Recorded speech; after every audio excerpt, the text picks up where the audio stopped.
بے شک تمام تعریف اللہ کے لیے ہے، ہم اس کی حمد کرتے ہیں، اس سے مدد اور مغفرت چاہتے ہیں اور اس کی ہر اچھی تعریف کرتے ہیں۔ ہم اس پاک ذات کی تعریف کرتے ہیں کہ اس نے روزے کو مسلمانوں کے لیے راستہ و مینارہ اور مسلسل بھلائی اور احسانات کا سرچشمہ بنایا ہے۔ تیرے لیے سرمدی مبارک حمد ہے جس کی حقیقت کے شمار سے سمندر کی سیاہی کم پڑ جائے۔ تیرے لیے پیہم بے انتہا حمد ہے اور تو اے میرے معبود اس کا کتنا مستحق اور لائق ہے۔ اور میں گواہی دیتا ہوں کہ ایک اللہ کے سوا کوئی معبود برحق نہیں، اس کا کوئی شریک نہیں۔ اس نے روزے داروں اور قیام کرنے والوں کے لیے باغات اور نہریں تیار کر رکھی ہیں، اور میں گواہی دیتا ہوں کہ ہمارے نبی محمد اللہ کے بندہ رسول ہیں جو نماز پڑھنے والوں اور روزہ رکھنے والوں میں سب سے بہتر ہیں، اور اللہ کے لیے تہجد اور قیام کرنے والوں میں سب سے پرہیزگار ہیں۔ اللہ درود نازل فرمائے آپ پر، آپ کے نیک معزز اہل خانہ اور آپ کے پیشوا نام اور صحابہ پر، تابعین پر، ان لوگوں پر جو ان کا اچھی طرح اتباع کریں جب تک نور اور تاریکی کا ایک بعد دیگر آنا جانا رہے، اور بہت زیادہ سلامتی نازل فرمائے۔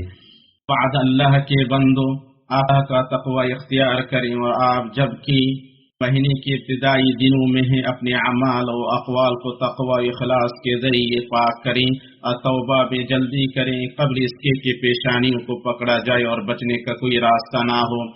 اے ایمانو، تم پر روزے رکھنا فرض کیا گیا جس طرح تم سے پہلے لوگوں پر فرض کیے گئے تھے تاکہ تم تقوی اختیار کرو۔ جو رحمان کا تقوی اختیار کرے گا کشادگی اسے گھیر لے گی اور اس کا معاملہ آسان ہو جائے گا، پھر اسے تنگی کا خوف نہیں ہوگا۔ سو اے متقی، آپ کو کامیابی مبارک ہو، آپ خوشگوار زندگی کے لائق ہیں۔ مسلمانوں، رمضان کی مبارکت ان خوشیوں میں سے ہے جن سے امت مسلمہ شاداں ہے۔ یہ بنظیر مہینہ زمانے کے معزز ترین اوقات میں سے ہے۔ یہ عطربیز مہینہ ہے، اس کا فضل نمایاں ہے اور بھلائیوں سے لبریز ہے۔ ایسا مہینے جس کے ستارے زمانے کے تاریک افق پر چمک اٹھے ہیں اور عظمتیں اور سواریاں صحیح سلامت لوٹ آئی ہیں، اور لوٹنا قابل تعریف ہے تاکہ ہماری پیاسی روحوں کو رحمت اور خوشبو سے اور بدلہ دینے والے مولا کی قربت سے زراب کری۔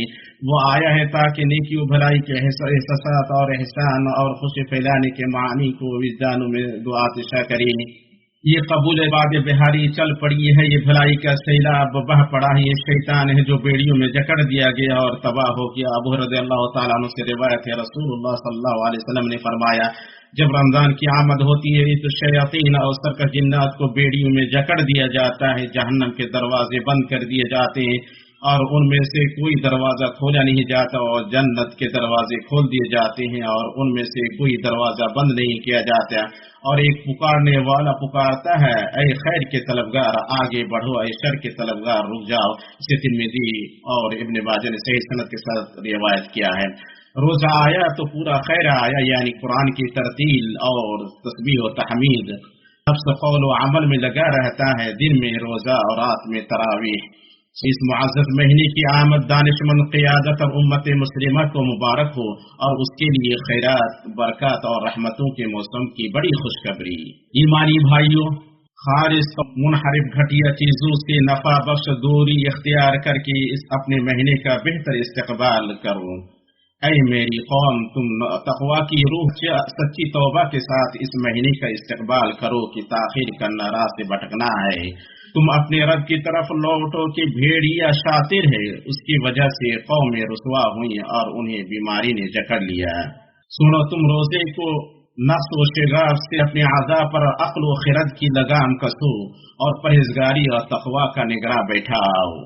آپ صلی اللہ علیہ وسلم فرماتے ہیں، روزہ ڈھال ہے، اس کے ذریعے بندہ آگ سے بچاؤ اختیار کرتا ہے۔ اسے امام احمد نے روایت کیا ہے، اور یہ تبھی حاصل ہوگا جب اعضاء کو تباہ کن اور سنگین گناہوں سے روکا جائے، زبان کو فضول اور فالتو باتوں سے پاک رکھا جائے، کلام کو دل آزاری سے بچایا جائے، نظر کو حرام سے پھیرا جائے، قدموں کو برے اقدام سے روکا جائے، سخاوت کا ہاتھ پھیلایا جائے، ایذا و دست درازی سے پرہیز کیا جائے، اور لرزتے صاف ستھرے دلوں اور سچی پر نفس کے ساتھ اللہ کی بارگاہ میں گریہ وزاری کی جائے۔ صلی اللہ علیہ وسلم فرماتے ہیں بہت سے روزے دار ایسے اپنے روزے میں سوائے بھوک کے کوئی حصہ نہیں، اور بہت سے قیام کرنے والے ہیں جن کا اپنے قیام میں سوائے شب بیداری کے کوئی حصہ نہیں۔ اسے ابن ماجہ و نسائی نے روایت کیا ہے۔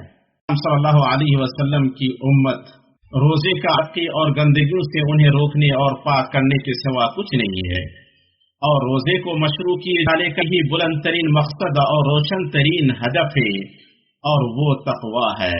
امام ابن القیم رحمہ اللہ نے کہا روزہ متقیوں کی لگام، جنگجوؤں کی ڈھال اور نیک و مقرب لوگوں کی ریاضت ہے۔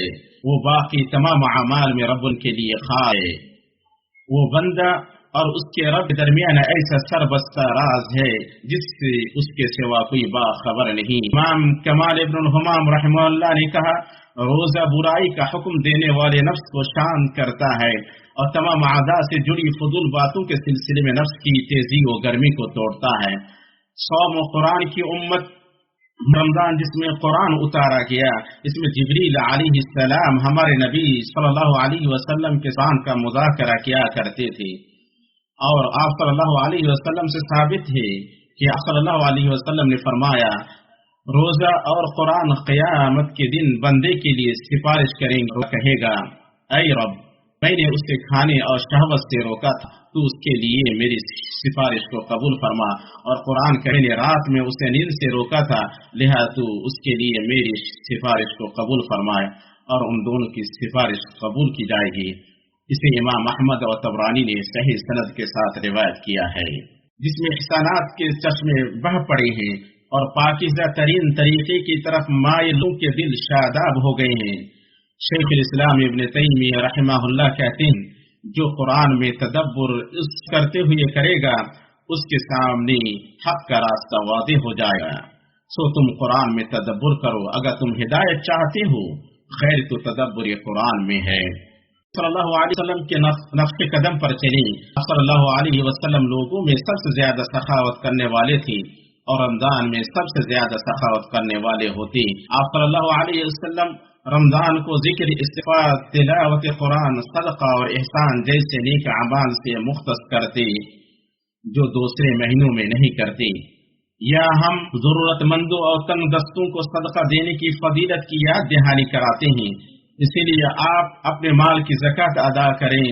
معاشرے کے اوقات کے مستحقین تک امانت و شفافیت کے ساتھ امدادات پہنچانے میں شاہ سلمان ریلیف سینٹر احسان خیراتی پلیٹ فارم کا جو کردار ہے اس کی یاد دہانی کراتے ہیں، اور یہاں اس وطنی مہم کو سراہا جانا چاہیے جس کو شروع کیا گیا ہے خیر کام کے لیے اس مبارک خیر کے مہینے میں۔ اے میرے بھائیوں، رمضان ذات سے لے کر مختلف میدانوں تک مختلف میدانوں کے لیے حال اننے کا موقع ہے۔ اللہ کا فرمان ہے کسی قوم کی حالت اللہ نہیں بدلتا جب تک کہ وہ خود اس کی بدلے۔ اسی طرح رمضان امت کے لیے کتاب و سنت کو مضبوط سے پکڑنے، اختلافات اور کشمکشوں کو چھوڑنے، بحرانوں سے نکلنے کے لیے سنجیدگی سے کام کرنے، صلح و آشتی اور اتحاد و اصلاح کے روح کو تقویت بہم پہنچانے، جنگوں کو روکنے، ہتھیار ڈالنے، امن و سلامتی قائم کرنے اور تعمیر و ترقی اور آباد کاری میں لگنے، اور میڈیائی چینلوں اور باہمی رابطے وسائل کو معزز مہینے کی حرمت کی پاسداری کرنے اور میڈیائی اور ڈیجیٹل اخلاقی مواد پیش کرنے کی طرف توجہ کرنے کا موقع ہے۔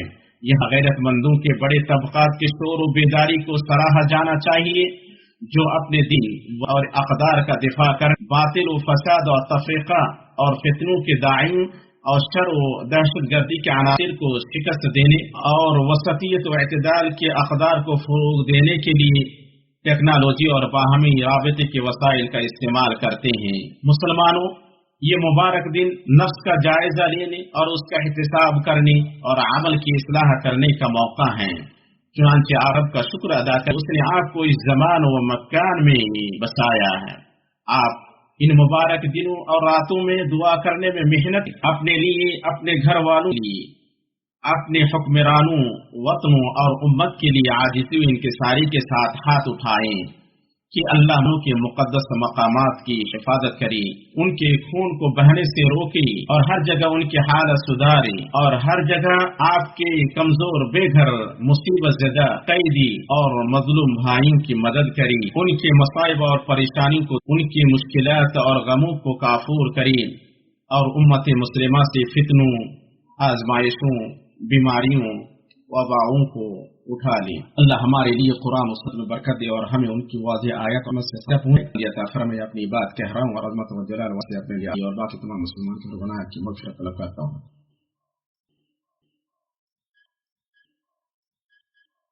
ہر طرح کی تعریف اللہ کے لیے ہے جس نے ہمیں سب سے عظیم مشہور مہینے سے مختص فرمایا، جس میں برکتیں و سعادتیں فزوتر ہوئیں، اور میں گواہی دیتا ہوں کہ اللہ کے سوا کوئی معبود برحق میں کوئی شریک نہیں۔ ایسی گواہی جس کی بدولت ہم یوم کامیابی کی امید رکھتے ہیں، اور میں گواہی دیتا ہوں کہ ہمارے نبی محمد صلی اللہ علیہ وسلم کا رسول ہے، جو لوگوں میں سب سے بہتر ہے، جنہوں نے روزہ رکھا اور اللہ کی طرف دعوت دی یہاں تک کہ مطلوب خیر عام ہو گیا۔ اللہ درود نازل فرمائے آپ پر، آپ کے اہل خانہ پر اور آپ کے صحابہ پر جو کامل محتاب اور رہبر ہیں، اور بہت زیادہ سلامتی نازل فرمائے۔ اللہ کے بندو، اپنے رب اللہ کا تقوی اختیار کرو۔ تقوی روزے کا جوہر خلاصہ، اس کا لب لباب و مغز ہے۔ امام بغوی رحمہ اللہ نے لعلکم تتقون کی تفسیر میں فرمائے، یعنی تم روزے کے ذریعے تقوی حاصل کرو، کیونکہ روزہ تقوی تک پہنچنے کا راستہ ہے، اس لیے کہ روزے میں نفس کو قابو میں کرنے اور شہوات کو توڑنے کا مادہ ہے۔ مسلمان بھائی، مبارک مہینے میں مبارک امت پر واجب ہے کہ وہ گفتار و جذبے کے مقام سے کارکردگی کی عملی میدان کی طرف آئے۔ آئے ہم سب پرجلال مہینے سے پاکیزہ ترین خوشبو و عطر لیں، آئے ہم محکم آیات اور اجلے صفاصنوں کی بوندیں اور بلند خوشخبریاں اور رحمت حاصل کریں، جو ہمارے دلوں کے لیے تریاق و شفا اور ہماری روحوں کے لیے روشن صبح ثابت ہوں گی۔ جی ہاں، اللہ آپ کا نگہبان ہو۔ ہم جب کہ اس مبارک مہینے میں جی رہے ہیں، جو ایسی رات کو سموئے ہوئے جو ہزاروں سے بہتر ہے۔ اللہ کی نعمتوں کو بیان کرنے کی قبیل سے ان جامع خدمات کا بیان ہے جن سے ہمارے محفوظ ملک میں کورونا وبا سے جڑی احتیاطی پابندیوں کو اٹھا لیے جاد معتمرین اور زائرین سرزمین حرمین شریفین پر امن و امان اور سکون اطمینان کے ساتھ لطف اندوز ہو رہے ہیں۔ یہ سب اللہ تعالیٰ کے فضل پھر ان خدمات کی ہے جنہیں اس مبارک ملک نے رحمان کے لیے مسخر کیا ہے۔